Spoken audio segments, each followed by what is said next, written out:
Does that really work for you? Have you ever really thought about that? Come on in, welcome to my home.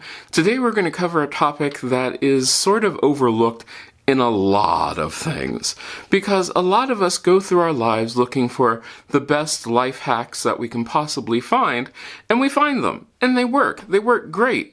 But do they work for us? That is a huge question. Just because something works well for somebody doesn't mean that it's going to work well for you.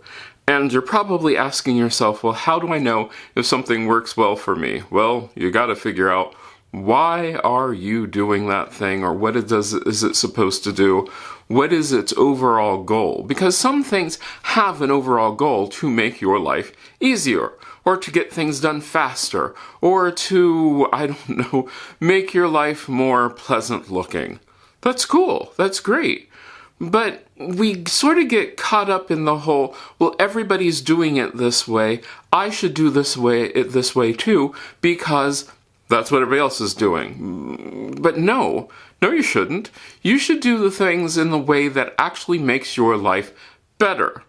Better could be you can do the thing faster. Better could be it makes your life easier. Better could be it just works for you in the way that your brain works. One of the big things I can tell you is my kitchen isn't necessarily set up the way everybody else would set up their kitchen. And you want to know something?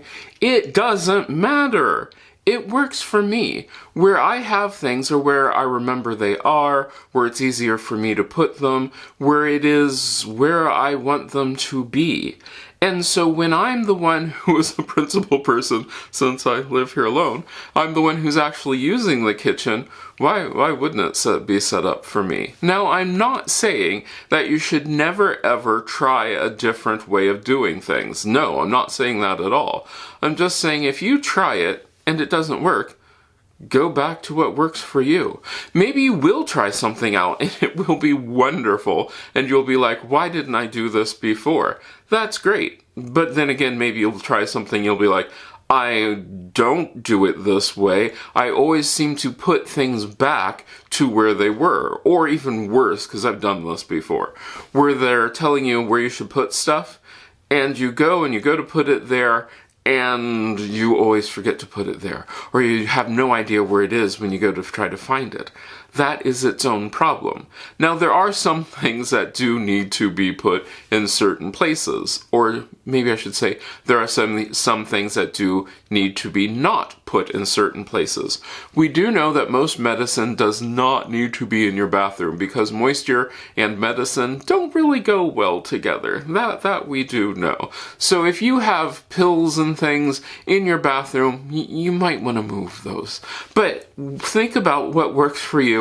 Where are you actually going to use that item, and where do you have space to use that item? Because that becomes its own issue. So right now I'm out here in my garage. You can see my kettle up there. Would I love to have that kettle in my kitchen? Oh, you better believe it. Do I have room for that in my kitchen? You better believe I don't. That's an issue, because I've said this before, try to put things in places where you use them, but I can't always do that. And this is one of those things I just can't put where I use it. Also, my food dehydrator, it's right over there. I don't have room for it in my kitchen. I don't have room for it where I would like to put it, so I have to put it in the best place that I have room for it. And that's its own issue. A lot of people will tell you, well, then take out these things, like put it in your under cabinet, one of your low cabinets. I'm 6'1". When I try to go and get into my lower cabinets, it's ugly. I have to crawl down, and I don't like that. No. So I try to use my lower cabinets as little as I possibly can. And so, yeah. Now, one of the other things which is interesting is, like, since this is a condo and the limited storage space, you do have to think about what you can and cannot do, where you can and cannot put things. So that's its own thing. And yeah, I would love to do the whole, let's put everything in its own little home and it'll just be cozy and wonderful. But I know the reality of it, and that's just not real for me. Another thing to remember is, you know those pretty pictures that you've seen everywhere where the house is all perfectly put together and, well, is that your real life? I mean, I can show you the pictures of how my house looks once I have it cleaned, but if it doesn't look that way when it's an everyday thing, then I'm not going to be happy unless I clean it every single day. Is that reality? Probably not for the average person. Now, I have developed a system which does help me. You've probably seen my video where I clean one shelf or one drawer a day. That has been the best system ever, because I found that it's quick, it's easy, it's something I can keep up with, and it was new. Now, when I first did this, I was just like, well, this is never going to work. But the more I did it, the more I realized that, yeah, I can carve out a few minutes each day to make sure that one drawer or one shelf is clean. And the cool part about this is now I've done this for so long enough that I've actually made it all the way through my house, and I'm going back to do things that I originally started to do. So now it goes faster. That one shelf or one drawer a day, sometimes I just have to open it or look at it, and it's already clean. It's already organized. Things go really, really fast. A lot of people have a hard time telling if they really know something works, and one of my great ways to tell if something works is if I'm actually sort of happy or excited to do it. Not just do it, but while I'm doing it, I'm not actually just dreading doing it. And when I'm done with it, I'm not just, oh, that was horrible, I never want to do that again.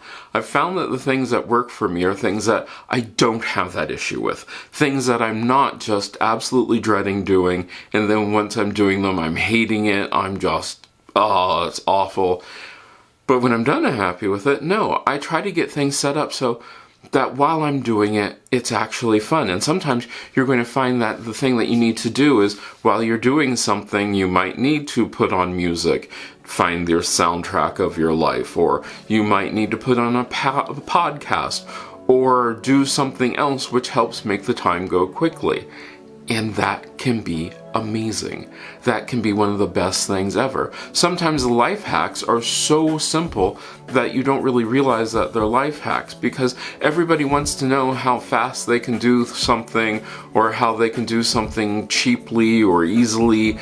But if that thing does not work for you, if that thing just makes you absolutely go crazy, then why are you doing it? It's not a life hack. It's not fun. I personally love taking care of my plants. Love them. They're great. Are they the best specimens of plants? Probably not. No, I'd say that. But I have fun doing it. I do the best that I can. I love researching all the plants, seeing how they're growing, seeing what they're doing, and I set it up in a system that works for me. I love changing out my house. I go from season to season because my house is set up in a way it's really hard to rearrange the furniture, so I can really just rearrange the decorations. But maybe you hate doing that. Maybe that doesn't work for you. Maybe you hate that whole thing where, remember when everybody was painting all their walls white and all their furniture was white and everything in their house was white? Maybe you hate that. That's absolutely fine. You can hate that without any problems. And don't feel bad just because everybody else likes it and you hate it. One of the best things ever that I've done, like ever, is my whole cleaning up my nightly routine where I clean up my house just before I go to bed, so that way when I wake up in the morning, I'm not having to wake up to a house that looks like it's a mess.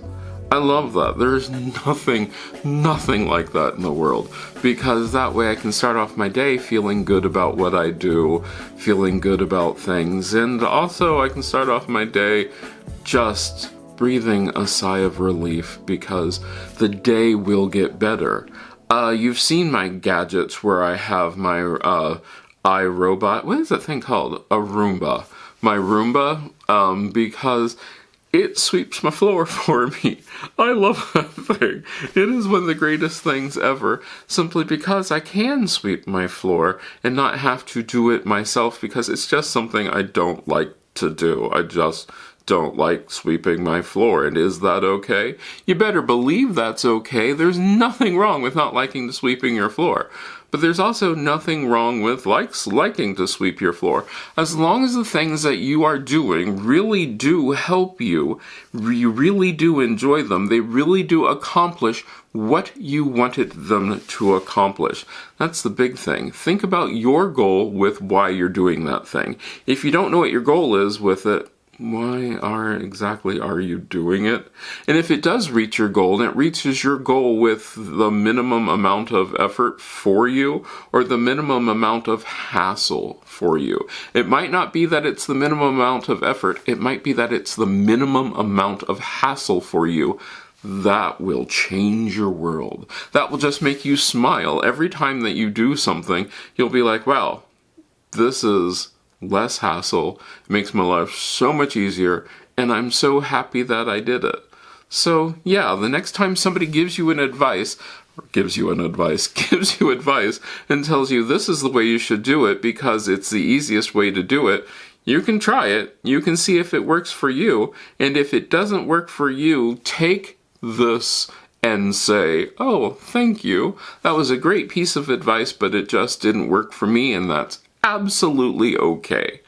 So what about you? How do you evaluate if the piece of advice, if the hack, if that time-saving thing, if that thing, whatever you're doing, if it actually works for you? Do you have some metrics that you use?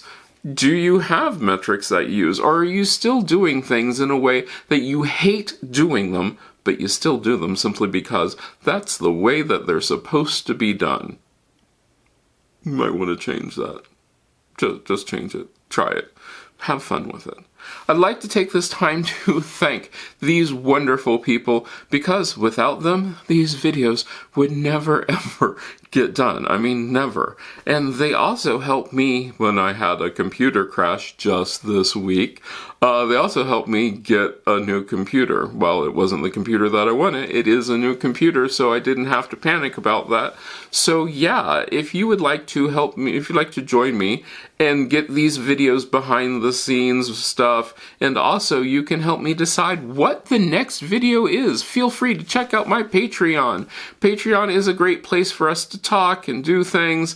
Also, you can become a channel member. Channel members, they get these videos early. You can get to vote on some things that I throw up there, but it's a lot of fun. I hope you enjoyed this. Let me know what you thought about this down in the comments, and I hope I get to see you the next time you stop by.